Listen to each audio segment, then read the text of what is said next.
In last class, we looked at the spider tool. In this one, let's look at the scanner if you're wondering what the tool does.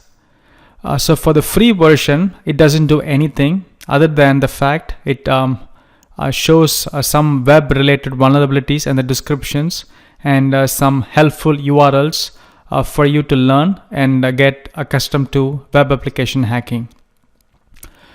Scanner is a tool that is been there in Burp for quite a while, and it's a pretty powerful tool, and you can scan any link, or you can also scan the whole site with it, and it's a very powerful tool. And if you're seriously considering web application hacking, I recommend you buying the tool, and it's very inexpensive. You'll be spending around $350 which is very cheap compared to other commercial products out there.